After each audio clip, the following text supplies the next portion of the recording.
Hey folks, I hope that you guys are doing pretty well. So today is Thursday, the 5th of March 2026. First up, if you hear in the background a fan, it's because my fan is on because it's actually quite warm in Sydney at the moment. It's something like 28 degrees Celsius, so it's a little bit warm, so I gotta have the fan on.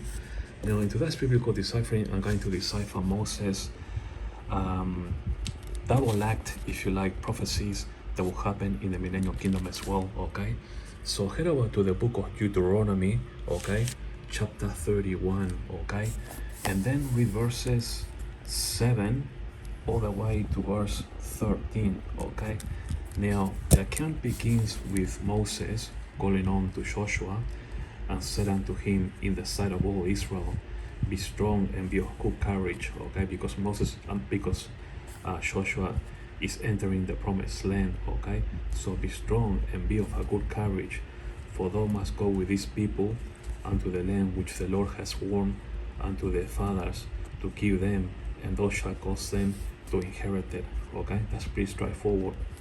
And the Lord, he it is that does go before thee.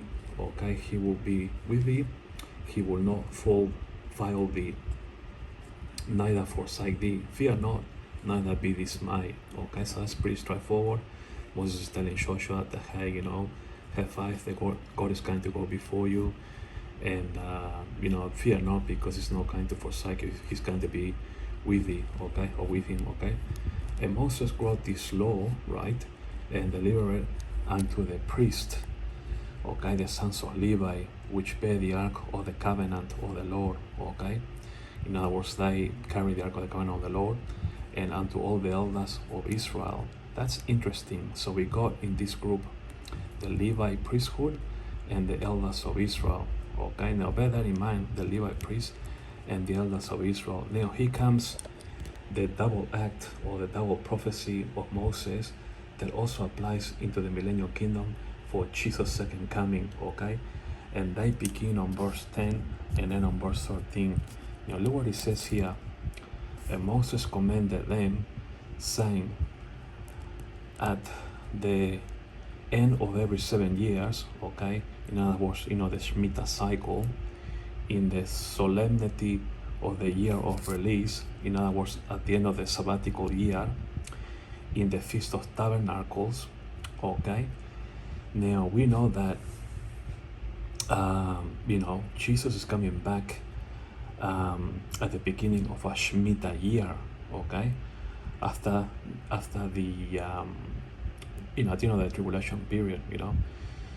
So you got to count from 2028. We got the rapture of the church in 2028. So Jesus coming back in 2035 at the beginning of a new Shemitah year. Okay, and so look what it says here. Moses commanded them, saying, at the end of every 7 years, okay, in other words, at the end of the Shemitah cycle, in the solemnity of the year of release, at the end of the sabbatical year, in the Feast of Tabernacles, then Jesus is coming back to fulfill the Feast of Tabernacles. Okay, and he's coming on a Sabbath day, like I already prophesied on Psalm 92. Okay, when all Israel is going to appear exactly before the Lord thy God. And that's exactly what's going to happen, because Jesus is coming back, for the millennial kingdom, and he's going to appear to all the Jewish people, when all Israel is going to appear before the Lord thy God in the place which he shall choose. That place is none other than the fourth temple. Okay, and I already prophesied that too for the millennial kingdom. Thou shalt read this law. Okay, that's the Levites, because Moses is commanding, the Levite priesthood. Okay, and also the elders of Israel. And so, the Levites and the elders of Israel will have to read about this law. Okay, and I'll get back to the Levites and the elders of Israel in a moment. Okay, so yes, when all Israel is going to appear before the Lord thy God, do you see how he has a double application for Jesus' millennial kingdom? When he comes back for his second coming, in the place which he shall choose, of course, that can only be the fourth temple. Thou shalt read this law before all Israel in the hearing. Okay, so the Levites and the elders of Israel will read this. Now, the Levite priesthood, okay, that has to actually serve God in the fourth temple. If you read the prophecies in Ezekiel chapter 48, okay, read 47 and 48, okay. And the elders of Israel, who will they be? Now this time it's going to be different, because the elders of Israel are going to be the 24 elders of Israel that are in heaven right now, as per the revelation of John. Now, who are those 24 elders of Israel, rather? Already done a biblical deciphering.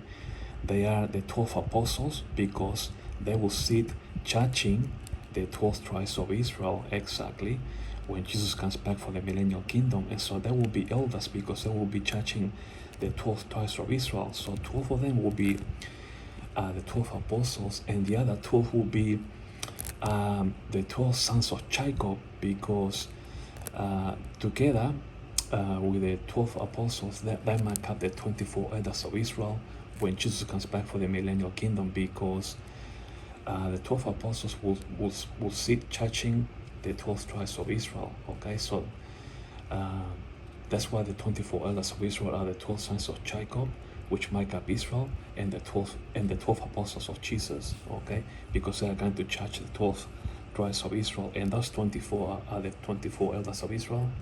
And so the Levites, together with the 24 elders of Israel, are going to be reading the law. Okay, and look what it says here: when all Israel is going to appear before the Lord thy God. Okay, like I just said, that Jesus can come in, the second application, if you like, in the place which he shall choose. That's the fourth temple. Thou shalt read this law before all Israel in the hearing. Okay, so this is a double-like prophecy with a double application for the Levite priesthood, which will serve God. Read Ezekiel chapter 47 and 48, and also the 24 elders of Israel, which comprises of the 12 sons of Jacob and the 12 apostles. Okay, and look what it says here: gather the people together, men and women and children, and thy stranger that is within thy gates, that they might hear, and that they might learn and fear the Lord your God, and observe to do all the words of this law. Okay, and that the children which have not known anything might hear and learn to fear the Lord your God, as long as you live in the land whither you go over Jordan to possess it. Of course, these prophecies has two applications. The first one, Joshua going over the Jordan, okay, to possess it. But the second application of these prophecies here is when Jesus is coming back for the millennial kingdom, because Jesus is going to be coming back, at the end of the Shemitah cycle, if you like, or at the beginning, in 2035, in the solemnity of the year of release, in other words, a sabbatical year, and Jesus is coming on a Sabbath day, and he's coming for the, to fulfill the Feast of Tabernacles as well, when all Israel is going to appear before the Lord thy God. Okay, that's Jesus' second coming in the place which he shall choose. That's none other than the fourth temple, which Ezekiel prophesied in Ezekiel chapter 48. So do you see the double application? And, and this law will be read by the Levites and also the elders of Israel. You know why? And also that the Jewish people will be hearing this, the children and so on, and all the people in general, because then if you go to Isaiah chapter 2, this actually links to Isaiah chapter 2. Okay, so if you head over to Isaiah, okay, chapter 2, look what it says here: and many people shall go and say, come you, and let us go to the mountain of the Lord, to the house of the God of Jacob, and he will teach us of his ways, and we will walk in the path. For out of Zion shall go forth the law, and the word of the Lord from Jerusalem. So out of Zion shall go forth the law. Not only Jesus is going to preach the law, but so it seems then that this, according to this double prophecy of Moses here in Deuteronomy chapter 31, that the Levite priesthood and also the elders of Israel will also be reading this law, and this will be coming out of Zion, to teach, the Jewish people, so that they might hear, to teach the people, the children, and so on. So do you see the double application here of Moses, verses 9 to 13 especially? And just to finish up, and Moses wrote this law and delivered unto the priests, the sons of Levi, which bear the ark of the covenant of the Lord, and unto all the elders of Israel. And Moses commanded them, saying, at the end of every 7 years, in other words, at the end of the Shemitah cycle, in the solemnity of the year of release, in other words, at the end of the sabbatical year, in the Feast of Tabernacles, which Jesus has to fulfill. Jesus is coming back to fulfill the Feast of Tabernacles. Do you see how all this adds up? That Jesus is coming back, on a Sabbath day, at the end of the tribulation period, which marks also, the year of release. In other words, the sabbatical year, if you like. Do you see how everything adds up? When Israel is going to appear before the Lord thy God, that's right, when Jesus comes back for the millennial kingdom, he will appear unto the Jewish people in his own place. Where is that place? In the fourth temple.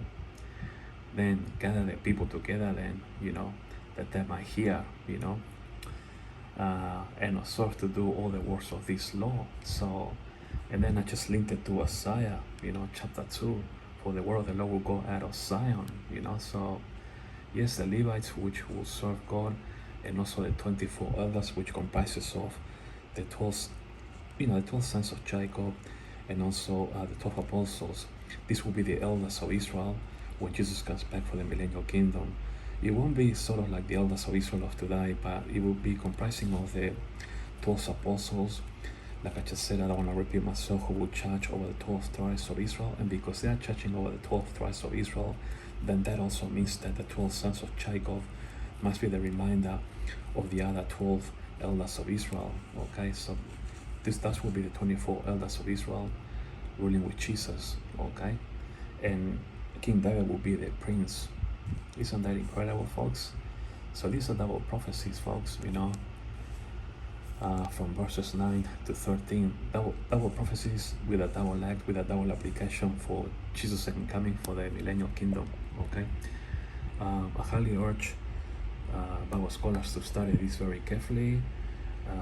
Of course, this video is attention to Israel only because of the sensitivity of this video, but I also urge the elders of Israel to get their deciphers and to add all this up in terms of numbers and see what you get, because like I said, I already prophesied Psalm 92 in which Jesus is coming back on a Sabbath day, and Jesus is coming back to fulfill the Feast of Tabernacles, and like it says here on verse 10, and Jesus is coming back in the solemnity of the year of release, in other words, at the end of the sabbatical year, or in other words, the beginning of a new Shemitah cycle, just like it says here.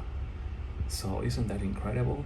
When all Israel is going to appear before the Lord thy God, meaning Jesus, in the fourth temple. These are double application prophecies, undoubtedly.